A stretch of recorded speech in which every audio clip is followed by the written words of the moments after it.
జై శ్రీరామ్, భారత్ మాతా కీ జై. ది 25/12/2024 బుధవారం శ్రీ కంబాల శ్రీనివాసరావు గారు వేలాది మందితో భారతీయ జనతా పార్టీలో చేరుతున్న సందర్భంగా నిర్వహిస్తున్న భారీ బహిరంగ సభకు ఆహ్వానం. CMD group of companies Shri Kambala Srinivasarao గారి లేఅవుట్ ప్రాంగణం, తంటికొండ రోడ్, గోకవరం, తూర్పు గోదావరి జిల్లా, ఆంధ్రప్రదేశ్. కావున కుల మతాలకు అతీతంగా ప్రజలు, కంబాల శ్రీనివాసరావు గారి అభిమానులు, రామసేన సభ్యులు అందరూ విచ్చేసి ఈ సభను జయప్రదం చేస్తారని కోరుచున్నాము. ఇట్లు విశ్వ హిందూ ధర్మ పరిరక్షణ రామసేన సభ్యులు.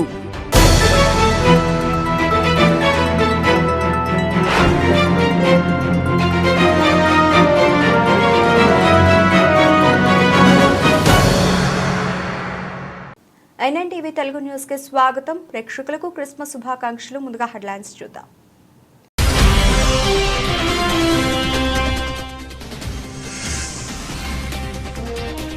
ఆఫ్ఘనిస్తాన్ పై పాక్ వైమానిక దాడులు, 15 మంది మృత్యువాత.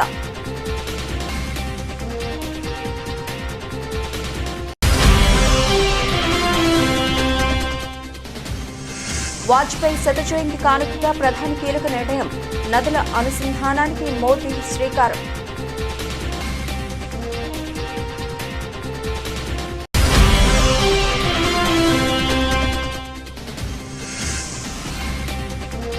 దేశవ్యాప్తంగా వెంకటేశ్వర ఆలయాలు, టీటీడీ బోర్డు మీటింగ్లో కీలక నిర్ణయాలు, ధర్మకర్తల మండలి సమావేశంలో పలు కీలక నిర్ణయాలకు ఆమోదం.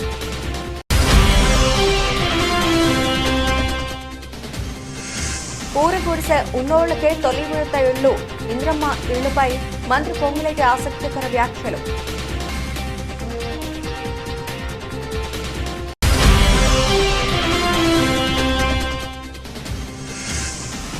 ఘనంగా క్రిస్మస్ వేడుకలు, పలువురు ప్రముఖుల శుభాకాంక్షలు, ప్రార్థనల్లో పాల్గొన్న జగన్ విజయమ్మ.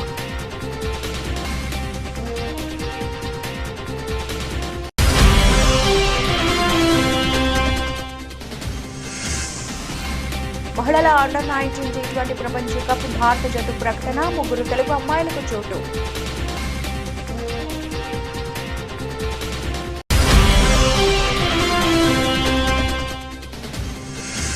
పెరుగుతున్న డిజిటల్ చెల్లింపుల ట్రెండ్, 33% పెరిగిన యూపీఐ క్యూఆర్ లావాదేవీలు. ఆఫ్ఘనిస్తాన్ పాక్టికా ప్రావిన్స్ బర్మల్ జిల్లాలో పాక్ వైమానిక దాడులు జరిపింది. ఈ దాడుల్లో మహిళలు, పిల్లలు సహా 15 మంది మరణించారు. ఈ నెల 24న రాత్రి సమయంలో పాక్ దాడులకు పాల్పడింది. 7 గ్రామాలు లక్ష్యంగా చేసుకుని దాడులు జరపగా లామన్లో ఒకే కుటుంబానికి చెందిన 5గురు మృతి చెందారు. ఈ వైమానిక దాడిని పాకిస్తాన్ అధికారికంగా ధృవీకరించినప్పటికీ ఆఫ్ఘనిస్తాన్లోని తాలిబాన్ రహస్య స్థావరాలపై ఈ దాడి జరిగిందని భద్రతా వర్గాలు చెబుతున్నాయి. ఈ దాడిలో మరణించిన వారి సంఖ్య కూడా పెరిగే అవకాశం ఉందని సమాచారం. ఈ దాడి బర్మల్లోని ముల్క్ బజార్ గ్రామంలో భారీ విధ్వంసం సృష్టించింది. ఇది మానవతా సంక్షోభాన్ని మరింత పెంచింది. ఈ దాడిలో పెద్ద సంఖ్యలో పౌరులు గాయపడ్డారని, ఆ ప్రాంతంలో నష్టం వాటిల్లని స్థానిక అధికారులు పేర్కొంటున్నారు. ప్రస్తుతం సెర్చ్ ఆపరేషన్ కొనసాగుతోందని, మృతుల సంఖ్య పెరిగే అవకాశం ఉందన్నారు. తాలిబాన్ రక్షణ మంత్రిత్వ శాఖ ఈ దాడులను తీవ్రంగా ఖండించింది. తమ భూమిని, సార్వభౌమత్వాన్ని కాపాడుకోవడం చట్టబద్ధమైన హక్కు అని మంత్రిత్వ శాఖ ఓ ప్రకటనలో పేర్కొంది. ఈ దాడిలో వజీరిస్తానీ శరణార్థులు కూడా మరణించారని మంత్రిత్వ శాఖ తెలిపింది. పాకిస్తాన్, ఆఫ్ఘనిస్తాన్ మధ్య పెరుగుతున్న ఉద్రిక్తత మధ్య దాడి జరిగింది. పాకిస్తాన్లో తాలిబాన్ ఉగ్రవాదుల ఉనికి నేపథ్యంలో ఆఫ్ఘనిస్తాన్లో ఉగ్రవాదులకు తాలిబాన్ ఆశ్రయం కల్పిస్తోందని పాకిస్తాన్ ఆరోపిస్తోంది. అయితే ఆఫ్ఘన్ తాలిబాన్ ఈ ఆరోపణలను ఖండించింది.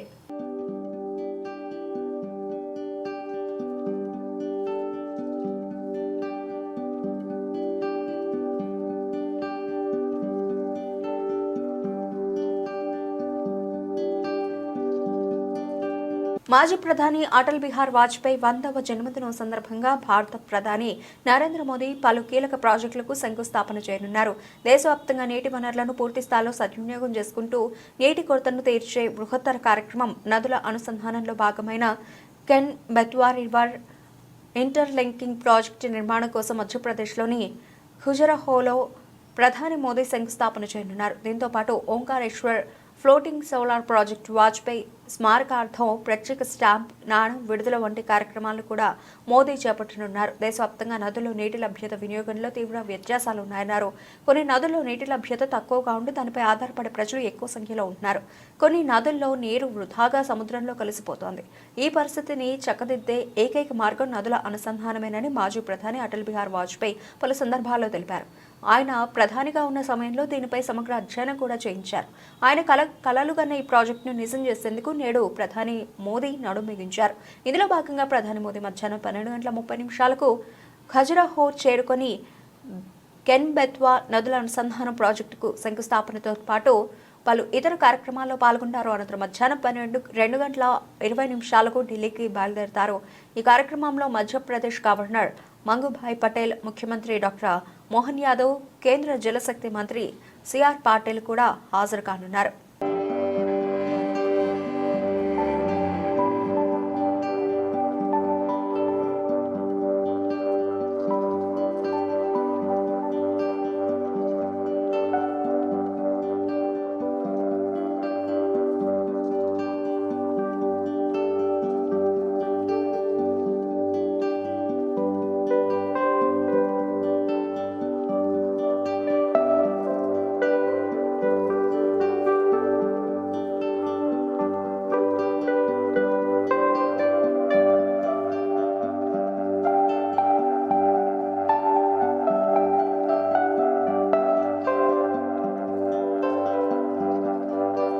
దేశవ్యాప్తంగా పలు ప్రాంతాల్లో వెంకటేశ్వర ఆలయాల నిర్మాణానికి చర్యలు చేపడుతున్నట్టు టీటీడీ చైర్మన్ బిఆర్ నాయుడు వెల్లడించారు. మంగళవారం తిరుమల అన్నమయ్య భవనంలో జరిగిన ధర్మకర్తల మండలి సమావేశంలో పలు కీలక నిర్ణయాలు తీసుకున్నట్లు తెలిపారు.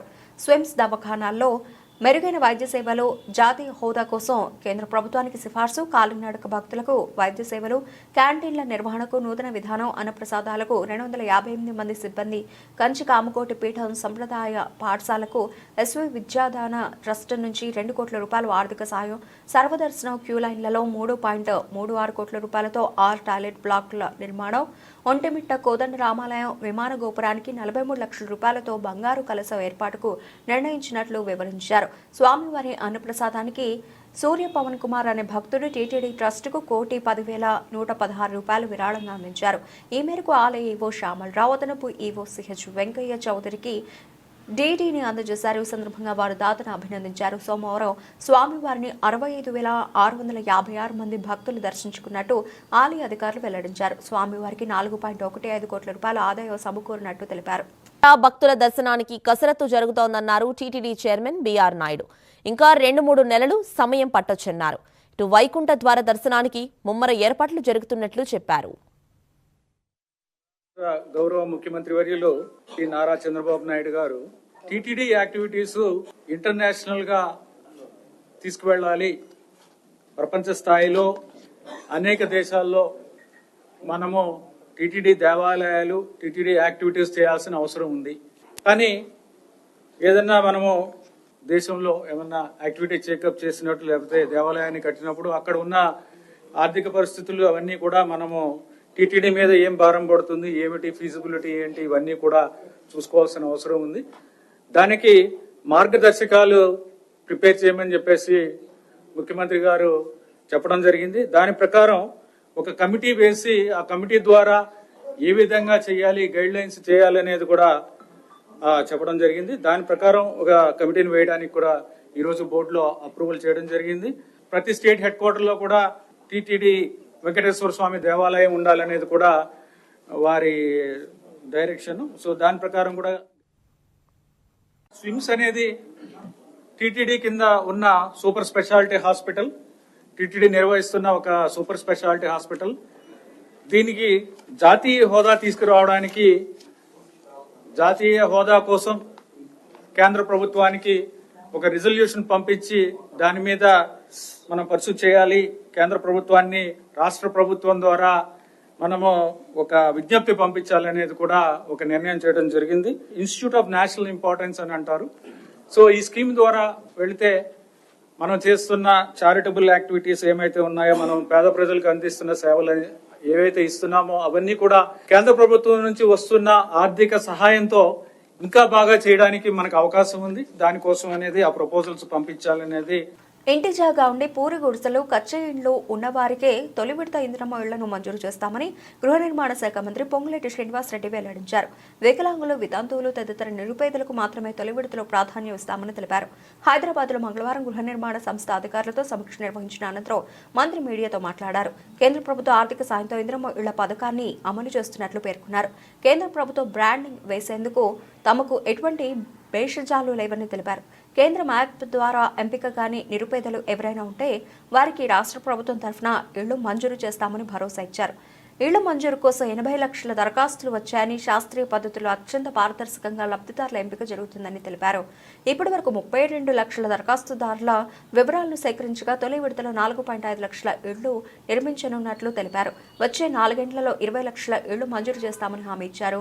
వచ్చే ఏడాది జనవరి మొదటి వారం కల్లా మొత్తం 80 లక్షల మంది దరఖాస్తుదారుల వివరాలను సేకరిస్తామని, ఇప్పటికే జిల్లాల వారీగా ప్రాజెక్టు డైరెక్టర్లను నియమించామని వివరించారు. ఎంపికైన వారికి 4 విడతల్లో 5 లక్షల రూపాయలు చెల్లిస్తామని చెప్పారు.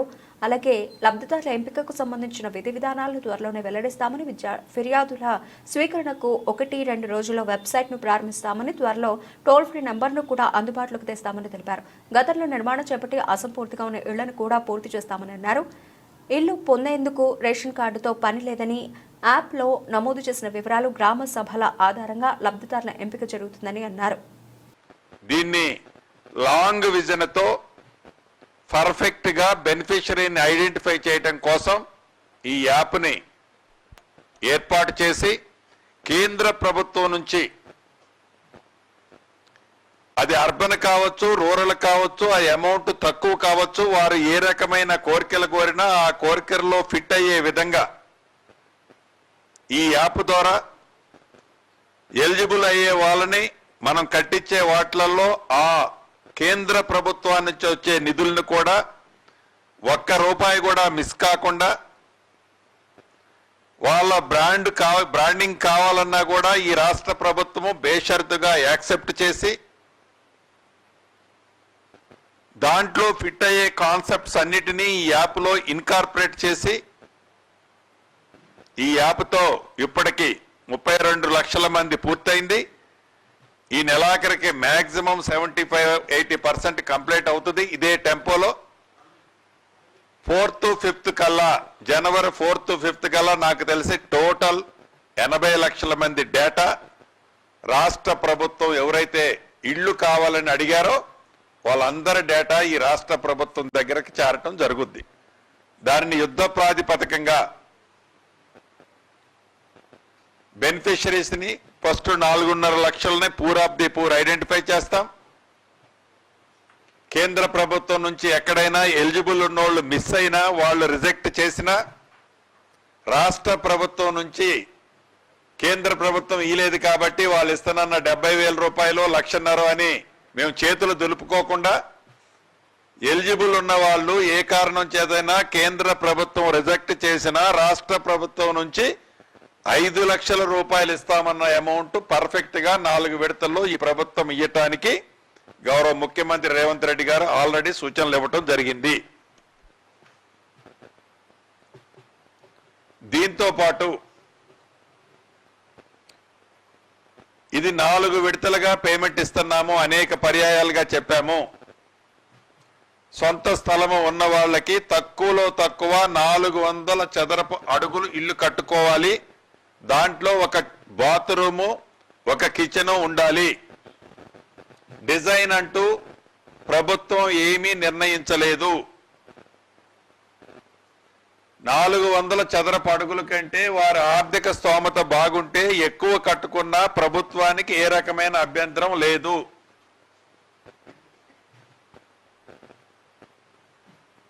నాలుగు విడతల్లో ఫౌండేషన్ కి ₹1,00,000 రూపాయలు, కిటికీ లెవెల్ కట్టితే 1,25,000, స్లాబ్ వేస్తే 1,75,000, గోపరేషన్ టైంలో మిగిలిన 1,00,000, మొత్తం కలిపి 5 లక్షల రూపాయలు గ్రీన్ ఛానల్లో నిరుపేదలకి, ఇల్లు కట్టుకున్న వాళ్ళకి ఇందిరమ్మ ఇళ్ల స్కీమ్ లో ఇవ్వటం జరుగుతుంది. నాకు తెలుసు, రాష్ట్ర ప్రజలకి తెలుసు, మీడియా మిత్రులకి తెలిసి ఆర్థిక పరిస్థితి రాష్ట్ర ప్రభుత్వం బాగలేకపోయినా తల తాకట్టు పెట్టైనా ఇందిరమ్మ ఇళ్ల స్కీమ్ని, పేదోడి కలని నెరవేర్చే దాంట్లో ఈ ప్రభుత్వము ఒక్క అడుగు కూడా వెనక్కి వేయదు.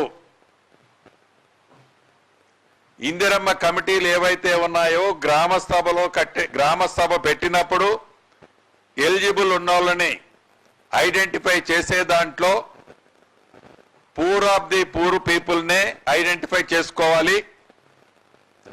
ఏ రకమైన ప్రలోభాలు ఈ ఇందిరమ్మ స్కీములో ఉండొద్దు. ప్రపంచవ్యాప్తంగా క్రైస్తవులు క్రిస్మస్ వేడుకలను జరుపుకుంటున్నారు. చర్చిలు గత రాత్రి నుంచి విద్యుత్ దీపాల అలంకరణలతో కనబడుతున్నాయి. కేరళలోని ఎర్నాకులంలోని saint Francis of Assisi Roman Catholic metropolitan కేథడ్రాల్ను లైట్లు, క్రిస్మస్ క్రిబ్లతో అందంగా అలంకరించారు. మెదక్ కేథడ్రల్ చర్చిలో క్రిస్మస్ వేడుకలు ఘనంగా జరుగుతున్నాయి. తెల్లవారుజామున 4:30 ప్రాతకాల ఆరాధనతో మెదక్ చర్చిలో క్రిస్మస్ మహోత్సవం ప్రారంభమైంది. చర్చి ఆనవాయితీ ప్రకారం సెలువను ఊరేగింపుగా తీసుకొచ్చి ప్రతిష్ఠించారు. Incharge bishop right reverend Reuben Mark భక్తులకు దైవవాక్య సందేశం ఇచ్చారు. యేసు ప్రభు జన్మదినం సందర్భంగా క్రిస్మస్ పండుగను ఉమ్మడి ఖమ్మం జిల్లా వ్యాప్తంగా క్రైస్తవులు ఆనంద ఉత్సాహాలతో జరుపుకుంటున్నారు. ఈ పండుగకు సర్వాంగ సుందరంగా చర్చిలు ముస్తాబయ్యాయి. క్రైస్తవ మందిరాల్లో ప్రత్యేక ప్రార్థనలు జరుగుతున్నాయి. ఈ సందర్భంగా ఖమ్మం నగరంలోని సిఎస్ఐ చర్చిలో వ్యవసాయ శాఖ మంత్రి తుమ్మల నాగేశ్వరరావు వేడుకల్లో పాల్గొని ప్రార్థనలు చేశారు. మంత్రి మాట్లాడుతూ క్రైస్తవులందరికీ క్రిస్మస్ శుభాకాంక్షలు తెలిపారు. సర్వమానవాళికి శాంతి సందేశాన్ని ఇచ్చిన యుగకర్త యేసుక్రీస్తు జన్మదినం ప్రపంచానికి పండుగ దినం. క్రిస్మస్ పర్వదినం సందర్భంగా క్రైస్తవ సోదర సోదరీమణులకు తన శుభాకాంక్షలు తెలియజేశారు. ప్రేమ మార్గంలో ఎవరి మనసునైనా జయించవచ్చునని తన జీవితం ద్వారా నిరూపించిన క్రీస్తు మార్గంలో నడుస్తూ సాటి మనిషికి మేలు చేయడమే మన ముందున్న కర్తవ్యం. ప్రేమ, కరుణ, సహనం, దయ, త్యాగ గుణాలను అలవాటు చేసుకుని జీవితాన్ని శాంతిమయం చేసుకుందాం. సర్వమానవాళికి మేలు కలగాలని ప్రభువును ప్రార్థిద్దామని ఆంధ్రప్రదేశ్ ముఖ్యమంత్రి చంద్రబాబు నాయుడు ట్వీట్ చేశారు.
హనుమకొండ జిల్లా భీమదేవరపల్లి మండలం కొత్తకొండ శ్రీ వీరభద్రస్వామి జాతర బ్రహ్మోత్సవాల సమీక్ష సమావేశానికి హాజరై స్వామివారిని దర్శించుకున్న జిల్లా కలెక్టర్ ప్రావీణ్య 2025 జనవరి నెలలో జరుగు వీరభద్రస్వామి జాతరకు సంబంధించిన ఏర్పాట్ల గురించి సమీక్ష సమావేశం నిర్వహించారు.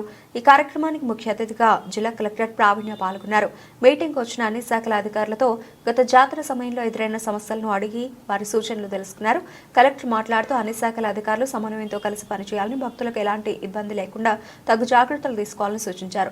ప్రతి శాఖ వారు 24 గంటలు అందుబాటులో ఉండాలని, ఎవరు కూడా నిర్లక్ష్యంగా ఉండకూడదని, మీకు కావాల్సిన సిబ్బందిని అలాగే ఇతర సామాగ్రిని సిద్ధంగా ఉంచుకోవాలని పలు సూచనలు చేశారు. ఈ సమీక్షా సమావేశంలో జిల్లా అన్ని శాఖల ఉన్నతాధికారులు పాల్గొన్నారు. ఆర్డీఓ గారు, ఈఓ గారు, డిస్ట్రిక్ట్ ఆఫీసర్స్, ఏసీపీ గారు, excise, RMRTC, DPO, ERMD, DW, DMHO and all the officers present here and press media మిత్రులకి, సిబ్బంది అందరికీ కూడా నమస్కారం. ఈ మీటింగ్ మినిస్టర్ గారి రిక్వెస్ట్ మీద కండక్ట్ చేయడం జరుగుతుంది. ఎందుకంటే నెక్స్ట్ మంత్ జాతర ఉంది కాబట్టి ఒకసారి అరేంజ్మెంట్స్ అన్ని రివ్యూ చేయమని రిక్వెస్ట్ చేశారు సార్. సో అదే ఉద్దేశంతో ఈరోజు విజిట్ చేసి ఇక్కడ ఉన్న ఫెసిలిటీస్ కూడా చూసి, అలాగే ఇక్కడ ఇంకా ఏర్పాట్లు ఏం కావాల్సి వస్తాయనే ఉద్దేశంతో ఈ రివ్యూ మీటింగ్ తీసుకోవడం జరుగుతుంది. సో ఇక్కడ చాలా మంది ఆఫీసర్స్ ఐ థింక్ ఇంతకుముందు వర్క్ చేసిన వాళ్ళు ఉన్నారు కాబట్టి ఆల్రెడీ ఎక్స్పీరియన్స్ ఉంది లాస్ట్ ఫ్యూ ఇయర్స్ జరిగిన జాతరలు. బట్ అయినప్పటికీ ఈసారి ఇంకా అరేంజ్మెంట్స్ మంచిగా చేసుకొని జాతర కండక్ట్ చేయాలి. అండ్ ఎవ్రీ ఇయర్ మనకి జాతరకు వచ్చే పబ్లిక్ సంఖ్య కూడా పెరుగుతూ ఉంది కాబట్టి అది దృష్టిలో పెట్టుకొని మనం అరేంజ్మెంట్స్ అనేది టేకప్ చేయాలి.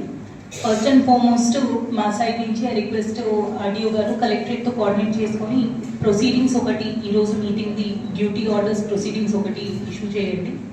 సెకండ్ 3 షిఫ్ట్స్లో ఈచ్ డిపార్ట్మెంట్ నుంచి who will be the point of contact. మనం జనరల్గా గణేష్ నిమజ్జనం అప్పుడు కానీ ఏదైనా పెద్ద ఫెస్టివల్స్ ఉన్నప్పుడు పాయింట్ ఆఫ్ కాంటాక్ట్ ఒక్కొక్క డిపార్ట్మెంట్ నుంచి ఎవరు ఉంటారు అనేది డ్యూటీస్ చేస్తాం along with the designation and contact number. So అది కూడా ఇన్ కోఆర్డినేషన్ విత్ ఈఓ గారు మీరు కింద లెవెల్ సిబ్బంది వాళ్ళ ఫోన్ నెంబర్స్తో పాటు ప్రతి డిపార్ట్మెంట్ నుంచి ఆ టేబుల్ చేసి ఇవ్వండి. సో దట్ ఎవరికి ఫోన్ చేసుకోవాలి at any point of time అనేది క్లారిటీ ఉంటుంది. నెక్స్ట్ అర్జెంటుగా I request police and also EO గారు and local tahsildar and MPDO ఈరోజు కొన్ని sites parking area sites visit చేసుకోండి. జాయింట్గా ఇన్స్పెక్షన్ చేసుకొని ఎంత ఎక్స్టెంట్ కావాల్సి వస్తుంది పార్కింగ్ ఏరియాస్ డిస్టెన్స్ అండ్ ఇది ఒక మ్యాప్ లాగా ప్రిపేర్ చేసి పెట్టండి. ఏ పార్కింగ్ జోన్ దేనికి కేటాయిస్తున్నారు, ఎటువైపు నుంచి వచ్చే ట్రాఫిక్కి ఎటు కేటాయిస్తున్నారు. అండ్ ఇది చేసేటప్పుడు ఏసీపీ గారు అన్నట్టు ఈ బుల్లెట్ కార్డ్స్ ఏవైతే ప్రొసెషన్లో వాడతారో వాళ్ళందరికీ కూడా సపరేట్ పార్కింగ్ అనేది ముందే డెసిగ్నేట్ చేసి పెట్టండి. అండ్ మోస్ట్ ఇంపార్టెంట్లీ ఇప్పుడే కల్టివేషన్ స్టార్ట్ అవుతున్న రైతులతో తహసీల్దార్ గారు ఆర్డీఓ గారు మీరు ఒకసారి మాట్లాడండి అలాంగ్ విత్ ఈఓ గారు. సో పోయినసారి ఎట్లయితే నెగోసియేషన్స్ జరిగాయో సేమ్ ప్యాటర్న్ మీరు ఈసారి కూడా కంప్లీట్ చేయండి. అండ్ మోస్ట్ ఇంపార్టెంట్లీ ఒక పాయింట్ సైనేజెస్ అనేది ప్రతి చోట అవైలబుల్ ఉండేలాగా చూసుకోండి. దారి అనేది ఎటువైపు మేబీ విఐపి దర్శనం కావచ్చు, టాయిలెట్స్ కావచ్చు, పార్కింగ్ స్టాండ్స్ కావచ్చు, మెడికల్ క్యాంప్కి ఆర్ వెటనరీ క్యాంప్కి వీటన్నిటికీ కూడా దారి సైనేజెస్ అనేది చాలా విజిబుల్గా ఏర్పాటు చేయాలని రిక్వెస్ట్ చేస్తున్నాను. సో ఈ జనరల్ ఇన్స్ట్రక్షన్స్ కాకుండా ఇంకా స్పెసిఫిక్గా ప్రతి డిపార్ట్మెంట్ రిక్వెస్ట్ చేసిన దాని ప్రకారం ఒకసారి ఏఐసీసీ ఆదేశాల మేరకు భారత రాజ్యాంగ నిర్మాత డాక్టర్ బిఆర్ అంబేద్కర్ పై అనుచిత వ్యాఖ్యలు చేసిన కేంద్ర హోంమంత్రి అమిత్ షాను మంత్రి పదవి నుంచి తొలగించాలని కాంగ్రెస్ పార్టీ వికారాబాద్ జిల్లా అధ్యక్షుడు రామ్మోహన్ రెడ్డి ఆధ్వర్యంలో నిరసన తెలిపారు. అనంతరం జిల్లా కలెక్టర్ను కలిసి వినతి పత్రం అందజేశారు. కలెక్టర్ ద్వారా రాష్ట్రపతికి వినతి పత్రం పంపాలని కోరారు. ఈ కార్యక్రమంలో మున్సిపల్ చైర్మన్ మంజుల, పట్టణ కాంగ్రెస్ అధ్యక్షులు సుధాకర్ రెడ్డి, పార్టీ నాయకులు పాల్గొన్నారు.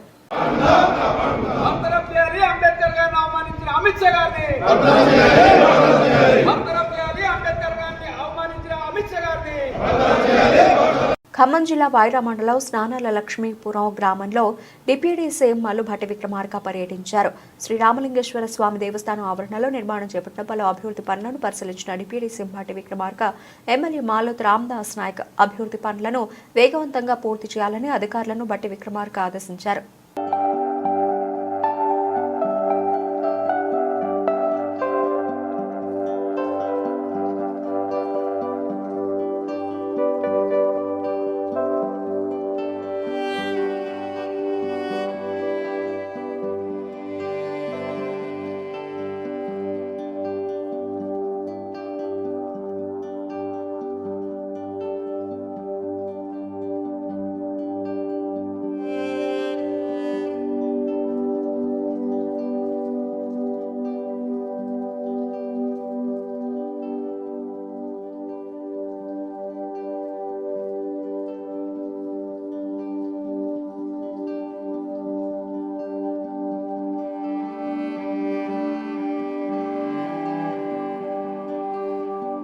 మలేషియాలోని కౌలాలంపూర్ వేదికగా జనవరి 18 నుంచి మహిళల అండర్-19 T20 ప్రపంచ కప్ ప్రారంభం కానుంది.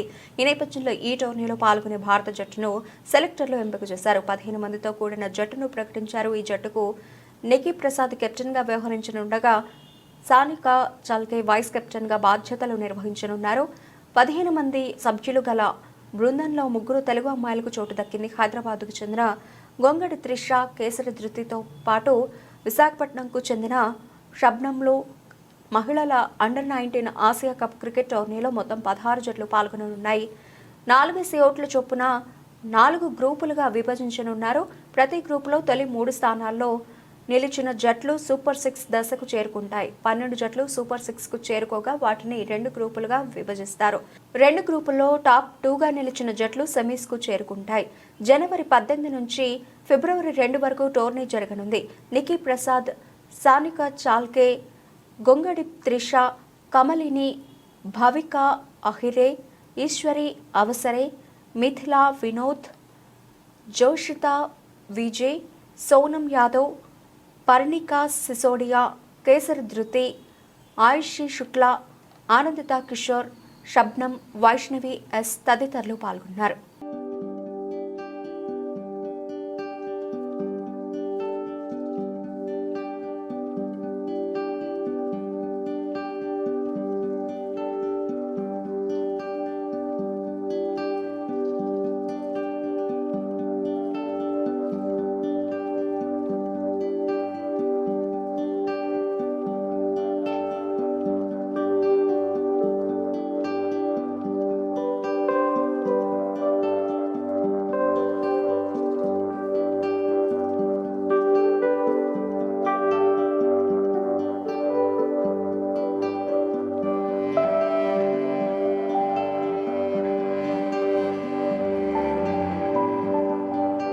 ఎన్టీఆర్ కథానాయకుడిగా ప్రశాంత్ నీల్ దర్శకత్వంలో ఓ సినిమా తెరకెక్కుతున్న విషయం తెలిసిందే. దీనికి డ్రాగన్ అనే పేరు పరిశీలనలో ఉన్నట్లు సమాచారం. ఆగస్టులో ఈ సినిమా లాంఛనంగా ప్రారంభమైంది. ఫిబ్రవరిలో రెగ్యులర్ షూటింగ్ మొదలు కానుంది. తాజా ఇంటర్వ్యూలో ఈ సినిమా కథ గురించి ఆసక్తికరమైన విషయాలు వెల్లడించారు దర్శకులు ప్రశాంత్ నీల్.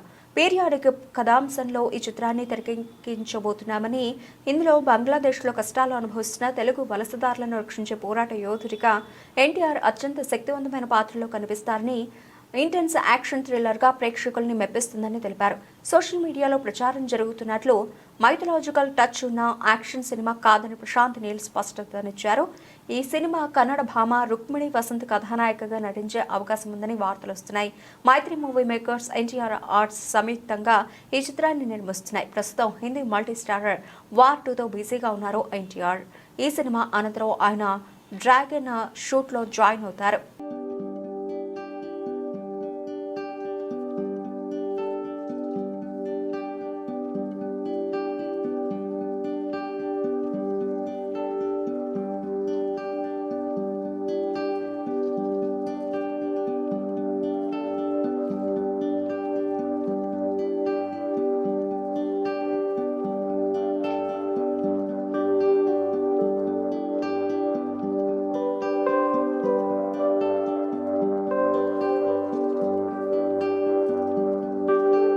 ఏడాది సెమీ అర్బన్తో పాటు గ్రామీణ ప్రాంతాల్లోని రీటైల్ షాపుల్లో యూపీఐ క్యూఆర్ లావాదేవీలు 33% పెరిగాయి. దేశంలో డిజిటల్ చెల్లింపుల ట్రెండ్ పెరుగుతుందనడానికి ఇదే నిదర్శనమని పెనియర్బాయ్ విడుదల చేసిన నివేదిక చెబుతోంది. వ్యాపార రుణాలు, వ్యక్తిగత బంగారు రుణాలు, ఈ ప్రాంతాల్లో సులభ నిబంధనలపై రివాల్వింగ్ ఇచ్చిన రుణాలతో సహా రుణ ఉత్పత్తుల్లో 297% పెరుగుదల నమోదైంది. గ్రామీణ సెమీ అర్బన్ ప్రాంతాల్లో ఆర్థిక డిజిటల్ సేవలు అందిస్తున్న 10 లక్షల కంటే ఎక్కువ చిన్న రీటైలర్ల నుంచి సేకరించిన వాస్తవ లావాదేవీల డాటా ఆధారంగా నివేదికను రూపొందించింది. నివేదిక ప్రకారం బీమా పాలసీ కొనుగోలు, ప్రీమియం సేకరణ కోసం యూపీఐ క్యూఆర్ లావాదేవీల సంఖ్య ఏడాది జనవరి నుంచి నవంబర్ వరకు 127% పెరిగింది. అలాగే కొత్తగా 96% వినియోగదారులు పెరిగారు. PayNearby MD CEO Anand Kumar Bajaj మాట్లాడుతూ, బీమా, ఈ-కామర్స్, రుణాలు తదితర సేవలు అందించేందుకు అవసరమైన సాధనాలు అందించడం ద్వారా స్థానిక రీటైలర్లకు సాధికారత కల్పిస్తున్నట్లు పేర్కొన్నారు. మైక్రో ఏటీఎంలు, ఆధారిత చెల్లింపుల వ్యవస్థ నుంచి నగదు ఉపసంహరణలు ఏడాది తగ్గుముఖం పట్టాయి. అలాగే పీఎం కిసాన్ వంటి పథకాల కింద నగదుల బదిలీ సమయంలో ఏఈపీఎస్ ద్వారా నగదు ఉపసంహరణలు 35 నుండి 45% పెరిగాయి. జమ్మూ కాశ్మీర్లో నగదు విత్డ్రాలు 74% పెరిగాయి.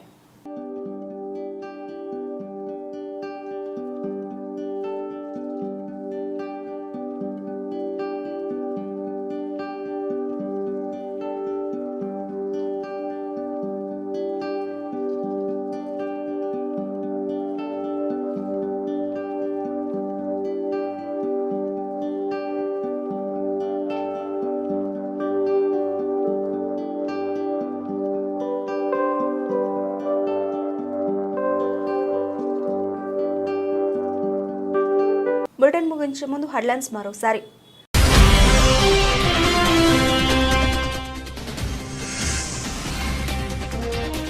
ఆఫ్ఘనిస్తాన్పై పాక్ వైమానిక దాడులు, 15 మంది మృత్యువాత.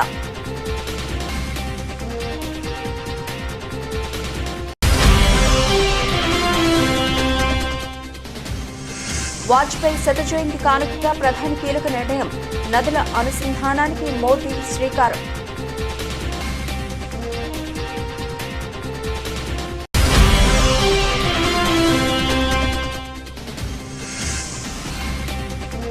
దేశవ్యాప్తంగా వెంకటేశ్వర ఆలయాలు టీటీడీ బోర్డు మీటింగ్లో కీలక నిర్ణయాలు.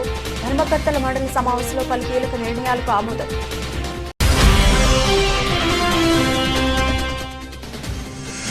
పూరి గుడిసె ఉన్నోళ్లకే తొలి విడత ఇళ్లు. ఇంద్రమ్మ ఇళ్లపై మంత్రి పొంగులేటి ఆసక్తికర వ్యాఖ్యలు.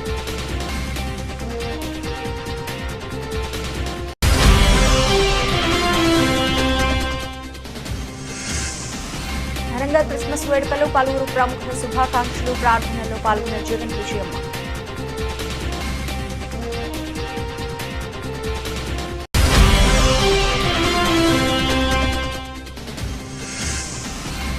మహిళల అండర్ 19 T20 ప్రపంచ కప్ భారత జట్టు ప్రకటన. 3 తెలుగు అమ్మాయిలకు చోటు.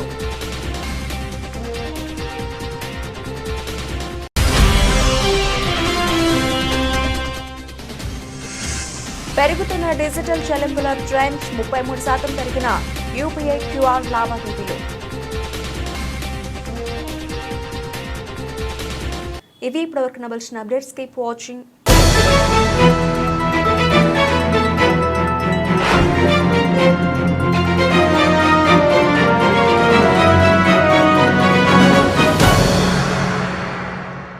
జై శ్రీరామ్. భారత్ మాతా కీ జై. ది 25/12/2024 బుధవారం శ్రీ కంబాల శ్రీనివాసరావు గారు వేలాది మందితో భారతీయ జనతా పార్టీలో చేరుతున్న సందర్భంగా నిర్వహిస్తున్న భారీ బహిరంగ సభకు ఆహ్వానం.